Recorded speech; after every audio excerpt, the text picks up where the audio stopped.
Welcome to Esoteric-Truth. I'm your host, Trinity, and my co-host, Scarlett. Today we're going to be talking about a kosher tax.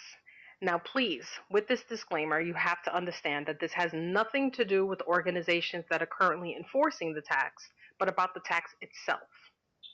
So, Scarlett, what is it that we have today concerning this very important hidden tax? Well, Trinity, from my personal perspective, we are paying a tax that we have not been informed about. The government has not told us we're paying this tax. No one has ever told us we're paying this tax. It's all about a trip down the rabbit hole of the interwebs to discover this tax even exists in the first place. Okay, well, the tax has been actually going on for a very long time. Some of the research that I did says that it kind of got told about and back in 1975. Now, I think that the problem and the reason why it wasn't really talked about too much back then is because not a lot of products had it. And now, almost every product you buy actually has the symbol. So, why don't you tell us some of the products that actually have the symbol and what at least two of the symbols for U.S. citizens have? Okay. First, I'll discuss the symbols so that any of our listeners can check for themselves. But there is a U in a circle and a K in a circle, usually located beside the product name. And some of these companies that are charging this tax are Dow, 3M, Cascade, Ivory, Tide, and Mr. Clean. These are very common products. Everybody uses these products from these companies. 3M Scotch Brite scouring pads, Cascade dishwasher detergent, Ivory Ultra dishwashing liquid, Tide Ultra laundry detergent, free of dyes and perfumes. Everybody falls into that trap. Mr. Clean all purpose, Mr. Clean magic erasers. They all have this symbol next to them. Now, for me personally, Trinity, just to interject here, when we were discussing this the other day, I realized that a lot of my products have this symbol, and I was just misinterpreting them as another form of a copyright symbol. Like somebody would have in a name or something like that. Like we know that I can't use Tide. I can't call myself Trinity Tide because their name is copywritten or their brand logo. This is not a brand logo type of thing. Now I know I don't. We neither one of us have to actually explain what kosher means, but just in case, of course, that means no pork or not even just no pork, but what it is that you're consuming is being blessed, the same way that wafers at a Catholic church are done before eating. But this kind of thing covers things that, one, I'm not going to eat, like dishwashing liquid and Tide. I have no recipes to make anything with those products. But the fact that we're being taxed for something that most of us don't actually follow the kosher rules. Right.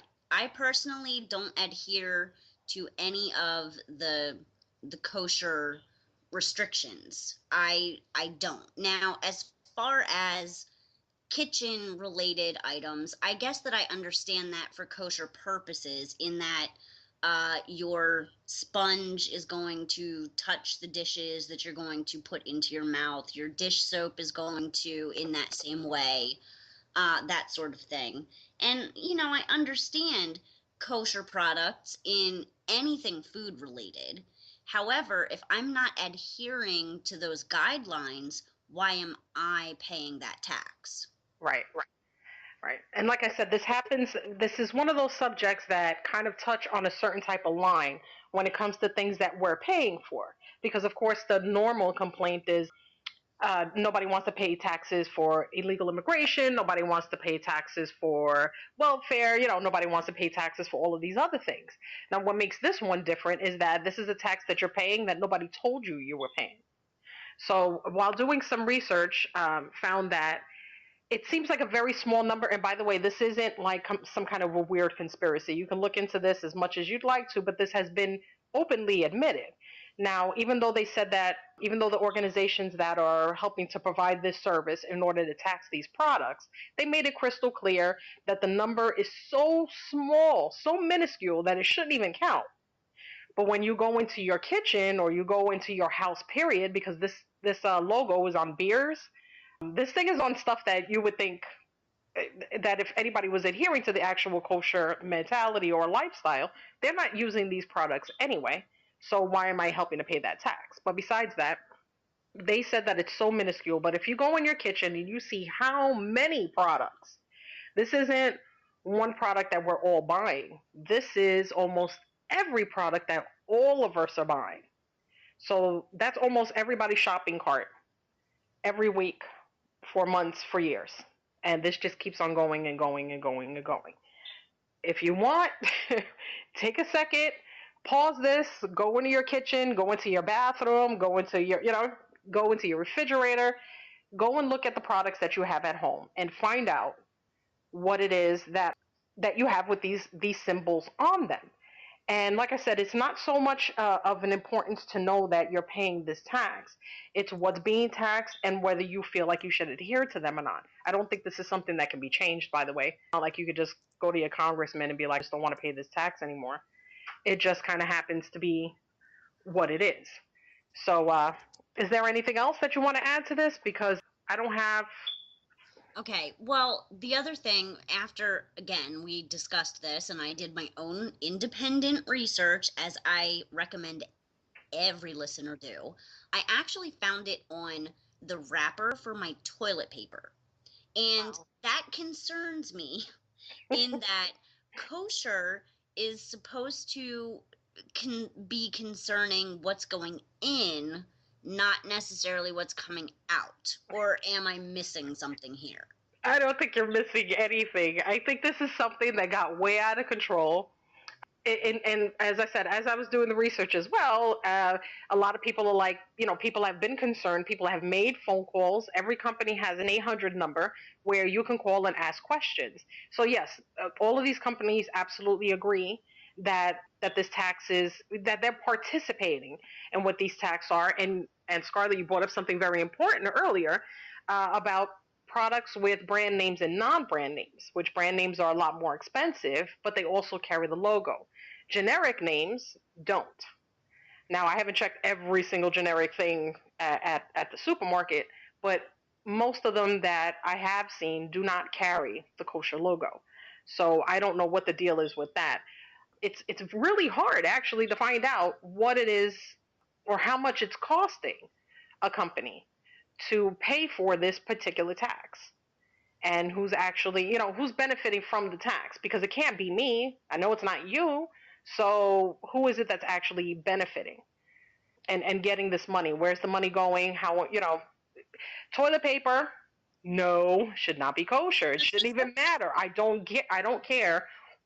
Who's blessing the stuff that I'm wiping my ass with.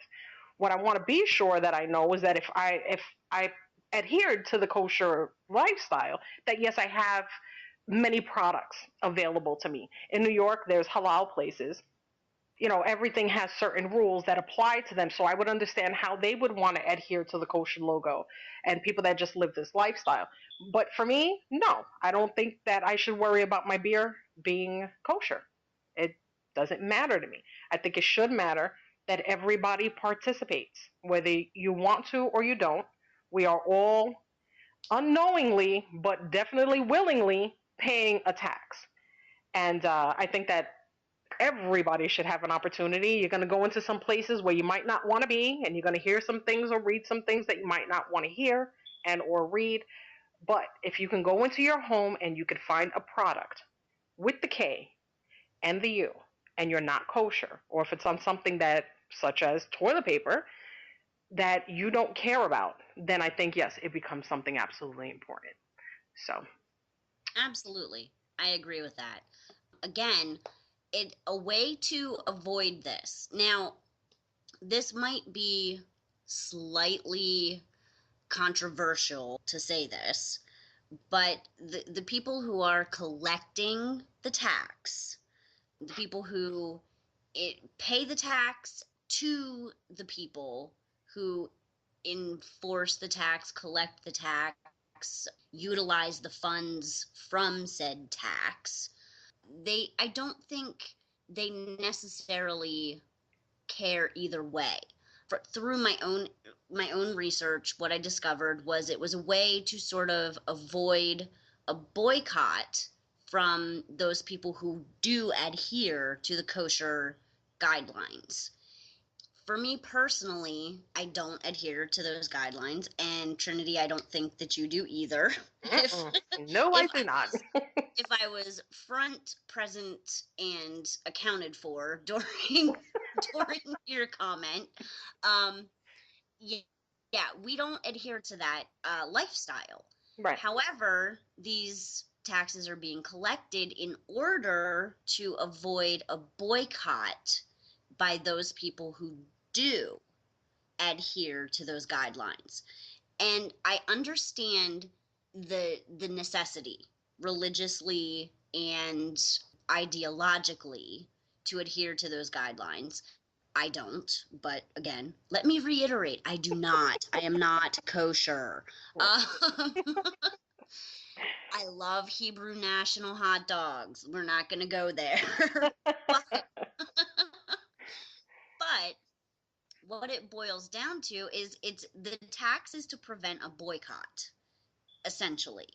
And if we don't want to pay this tax, if you do not, like Trinity and myself, do not adhere to these lifestyle guidelines, then all you need to do, literally all you need to do to avoid paying this tax is look right next to that brand in the grocery store on the shelf that has those symbols and buy the generic version. That's all you have to do. Okay, And I'm then going we to throw avoid something paying in this there. tax. I'm going to throw something in there. I'm not cool with all stuff being generic. Like a lot of people, they say, oh, there's no real difference in flavor and taste in some foods. There absolutely is. There's some stuff that you just have to eat that's a certain way. So I get that.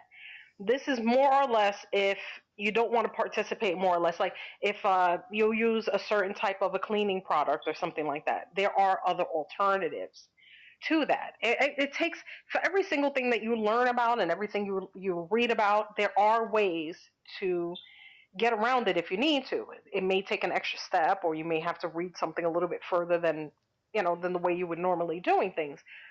But in order to, like Scarlett said, in order for you to actually be able to say, I no longer want to participate in this, that isn't out. I just want to be sure that I state that I know that some things I just cannot have generic. Just can't. It'll be gross. Okay, well, that's the difference. Oh, speaking of, actually, that brings up a thing that I did want to, a portion of this that I did want to cover. Have we looked into? I don't think that we have. That would be interesting for either a future show or any of our listeners at home. What about prescriptions? I mean, they push prescriptions all the time. Nice. Are the prescriptions kosher? I don't Are know. we I'm gonna getting check. are we getting the generic brands of the prescription to avoid this tax? Because my middle son has prescriptions. That's the only reference point I have at this moment in time.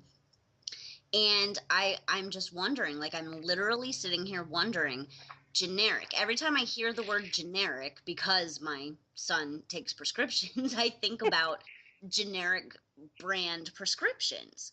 So I wonder if that even applies to prescriptions because that is ingested. I mean, if you think about it, literally prescriptions are ingested. Right. All right, everybody, we would like to thank you for listening to our little rant about the kosher tax, also known as the kosher Nostra. Kosher Nostra. To research it more yourself, you are more than welcome to. And please comment below so that we can be more informed next time. Thank you for listening.